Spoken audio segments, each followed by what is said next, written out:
Hey guys, Monochrome here. Welcome back to my channel. If you're new here, welcome. Genuinely good to have you.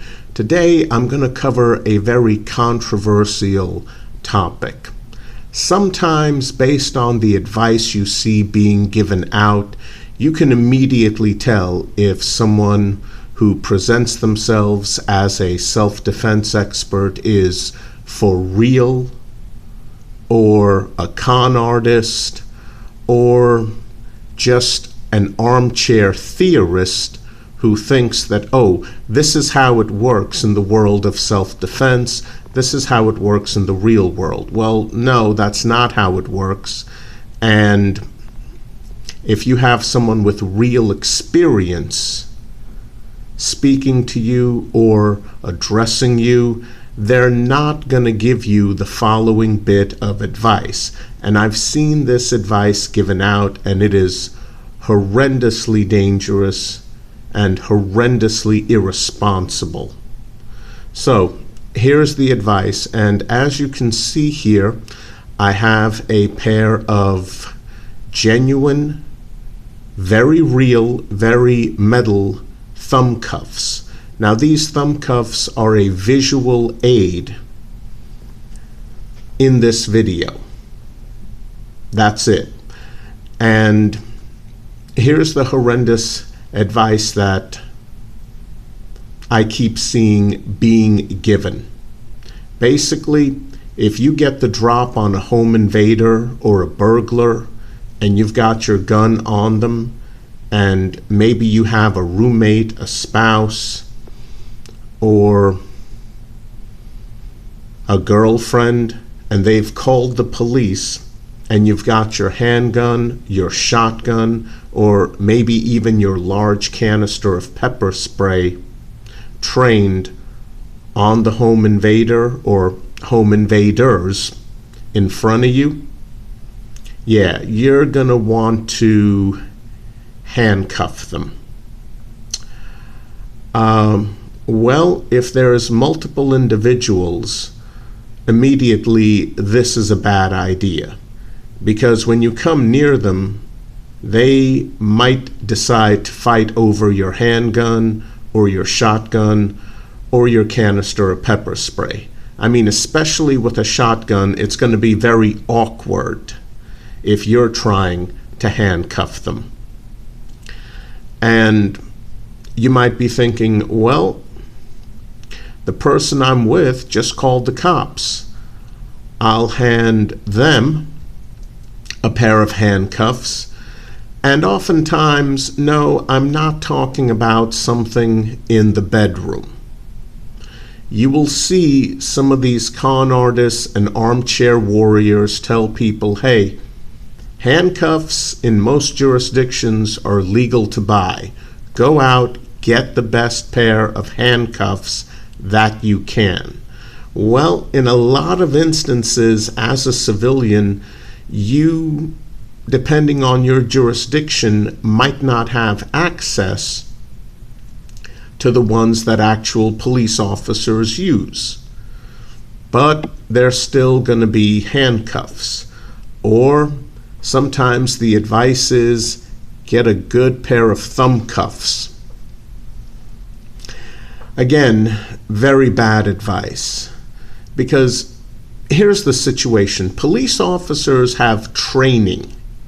They have training on how to place handcuffs onto a suspect. They have training. You as a civilian do not. Now, I'm hoping that there's, well, law of probability being what it is, there's probably at least one police officer out there who watches this channel on a regular basis, maybe is even subscribed to it, and I'm hoping they'll chime in. But here's the thing, guys. As civilians, you don't have the training that police officers have in properly, safely, for themselves, applying handcuffs onto a dangerous suspect. You don't. It's not as easy as just, okay, pull out your handcuffs or your thumb cuffs, walk up to the suspect, have him turn around, have him put his hands behind his back, apply the cuffs, and okay, all good. No, it is not all good. It looks simple. And oftentimes in movies, you have actors portraying police officers who make it look simple. Honestly, it is easy as hell to apply a pair of handcuffs or thumb cuffs to another actor who is willing and able to let you do that to them. And depending on what you're into, yeah, it's really easy applying handcuffs, thumb cuffs, or even extra long, extra wide zip ties to a partner in the bedroom who is more than happy and willing to let you do that. Huge difference between an actor, a willing partner, and a very dangerous home invader. I mean, you can't just walk up to them and just put restraints on them. No, police officers are trained on how to do that properly. You are not. And it is just a bad idea. I mean, think about it. You're there with your shotgun. Maybe you've got one home invader. Okay, what are you going to do? Hand the shotgun off to your wife or your girlfriend and try to put the restraints on him? Well, he might grab you and push you towards her. And if that shotgun goes off, yeah, not good. And obviously, if you've got that shotgun, it requires two hands. Yeah, you're out of hands for trying to apply the restraints onto the home invader yourself. And honestly, with a handgun, you run into pretty much the same problem. Maybe your girlfriend or wife is not as well trained in its use as you are. Maybe the guy decides, you know what, I'm going to run. Okay.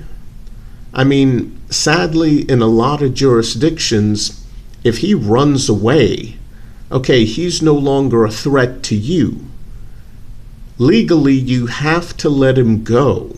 That's the case in a lot of jurisdictions, even in states that have stand your ground laws regarding self-defense in your own home.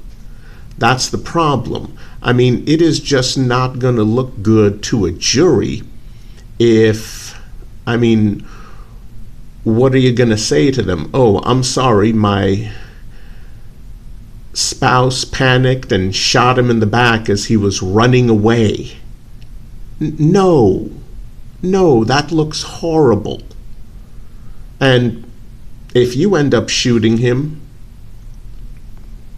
because he's running away from you, well, okay, your significant other will be fine, but now you're screwed. It never looks good to a jury as a civilian if you end up shooting someone in the back because they were running away from you. It doesn't matter that this was a home invader or a burglar. He was running away from you. He wasn't threatening you with a weapon, and you shot him either intentionally or by accident. I mean, it is just a bad idea because when you have a restraint device, in order to apply it to a home invader or a burglar, you literally physically have to get close to them. That's never a good thing. They can grab you. They can grab your weapon. I mean, it is just not ideal. The ideal thing would be if they decide, wow, I really don't want to go to jail. I'm just going to run. And if they run, yeah, realistically, you have to let them go. So, I mean, if you ever run into someone who tells you, oh yeah, get the best quality handcuffs you can get legally, and if someone breaks in, yeah, use those handcuffs on them. Just walk up to them and just put those handcuffs on them. No, a burglar, a home invader is not going to let you casually walk up to them and place handcuffs on them, or thumb cuffs, or zip ties. It's not happening, okay? There's a huge difference between a willing partner in the bedroom who is not only willing to let you restrain them, but welcomes it.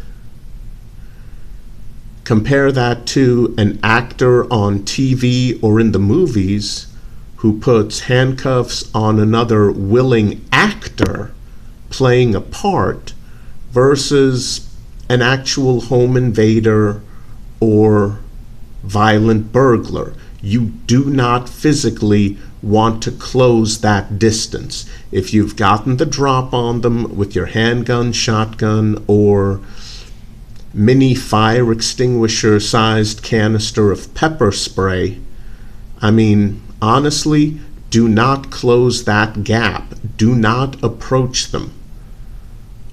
Either call the police without taking your eyes off of them as best as you can. Honestly, 911 should be on speed dial. Call the police, or have your roommate, spouse, girlfriend, have them call the police, and just keep your weapon on the threat. However, if the threat decides, screw this, I don't want to go to jail, and they turn around and they run away, you know, sad to say, let them go. Let them go. But do not close that distance between you and them trying to put some sort of restraint device on them. You are not properly trained. You are not a police officer. There is just too much potential for it to end in disaster. So please, don't do it.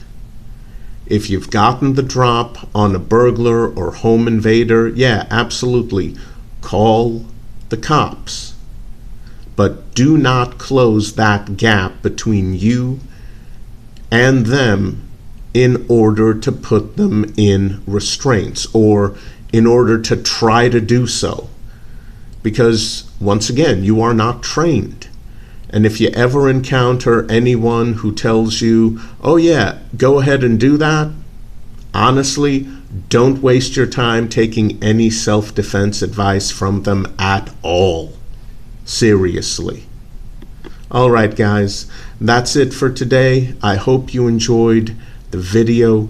Please continue to stay safe. Unfortunately, it's still dangerous out there. I'll see you guys soon. Take care.